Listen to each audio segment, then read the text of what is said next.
Hi mga madi, karon moadto ta sa among baryo aron mamalit og mga palitonon nga atong lutuon karong adlaw. So atong lutuon day karon is adobong baboy.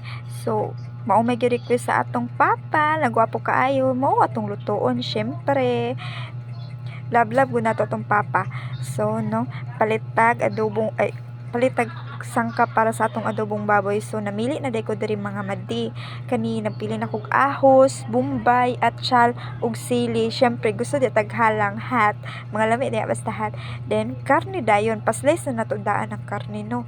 Then palitag oyster para nanam kaayo. Oh kalami gyud sa adobong baboy with oyster. Diba? Oh, ngani gud ko madi daghan kayo kuan-kuan ko magpalit no, paslice daan ana pili unong tarong kay lisod na biya mamali tag pili, di ba?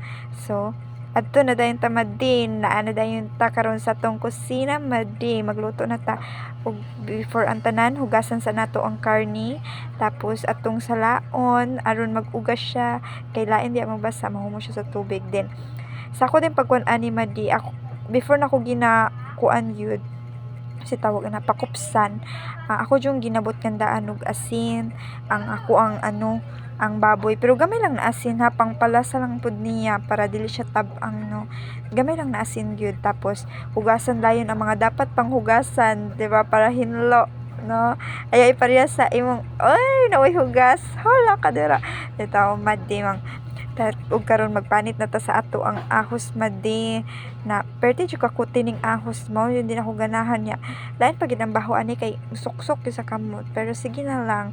Then sure lang na ko madi ha, every time jud ako gauli ko diri sa balay madi, piminti jud ako ginapaluto ambot ang sinaas akong kamot nganong lami man jud mo luto sama nako, hoy lami bitaw madi, diba?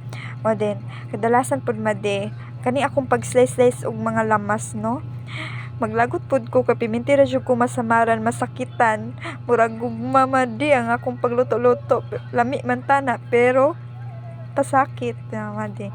So ano jud na siya madi, masakitan jud ta basta mga lami, hoy slice na tagtarong madi sa atong mga lamas no. Syempre dibutang po nato ang ato ang mga kasangkapan sa limpyo gyud na mga sudlanan no madi. Ug karon madi, slice na ta sa atong atsyal madi, o di ba hait kay ang kutsilyo madi, lami kayo. So naglisod pagagawa ni kuha sa liso, so hawa sa ako madi ha kay hugasan nako ang atsyal madi, o di ba, slice na ta madi. Ambot lang pud ganahan jud ko sa akong adobo if na ay atsyal na ay sili, hilig mo jud kog hat, hoy parehas na ako madi, ay bitaw madi. O kani madi, all di ba lami jud kayo pud pag naisili jud, basta kanang feeling na halang siya na murag dili na tamis-tamis nga lami.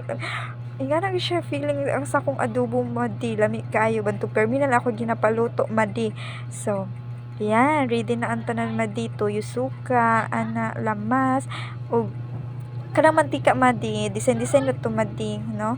So before ang tanan i-check nato ang ato ang kuan, ato ang kalaha kung init na ba din, if init na jud kayo siya, ato na din pakupsan ang atong karni nga bali 15 minutes madi. So ano na siya madi, kato nakain ko bisan sa mantika kay ang ako napalit na karni is medyo pang adobo gid siya, daghan siya taba-taba. Din pag daghang taba-taba the more mantika, so ang mantika sa baboy ang atong gabiton na karon usahay manggod kay if puro ra unod ang ako maluto na mantika. So yan daghan kay mantika di ba madi, dapat pud ana madi kwaon jud daan ang karne, pero dinalian na magud ni madi kay gigutom na daw si papa madi. Putang nato atong bombay, tapos ahos, atong lamas, tapos isunod na pud nato ang ato ang pinaka favorito nga ibutang atsyal og sili. Ay kalami ani ay bitaw madi kani humot pa jud kayo siya madi, yung ani pa lang siya madi, wala pa nakuan, di pa kay templado pero humot na siya. I don't know because of asin siguro sa akong gibutang. Mas kani nga na siya madi, walay tuyo suka, lami na ni siya, promise. Tapos after ani madi, but yan na day natog tuyo tapos suka, syempre di yun na mawala sa verse 1 para sa mga adobo, diba madi, madi.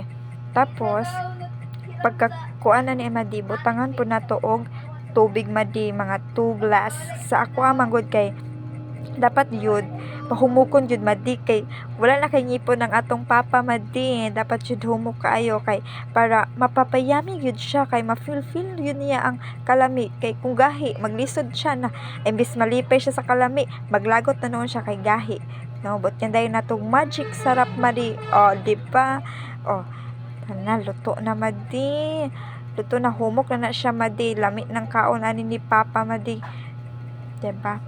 Butang na dayon nato ang atong pinakagusgang ingredients madi ang oyster. So ang pagluto day pod ani madi nakadepende ra pod sa kakusgon sa atong kahoy no. Pag hinay kay kahoy hinay pod okay pud ta mahuman ani madi. Butang nato ang atong oyster na madi. Di ba? Lami na kay madi humot pa jud kayo abot sa pikas silingan, pikas baryo madi. Karon ready na ta mangaon na ang all. So na siya madi lami jud kayo grabe ng mantika paborito sa mga high blood sama ni mama madi. Karon kainan na. Na natong papa madi nagkaon na madi.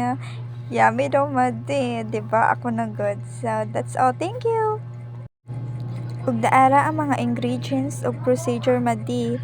Unta na makatuon na pug kagluto madi kun di pa kabalo mo luto. Love you. Mwah.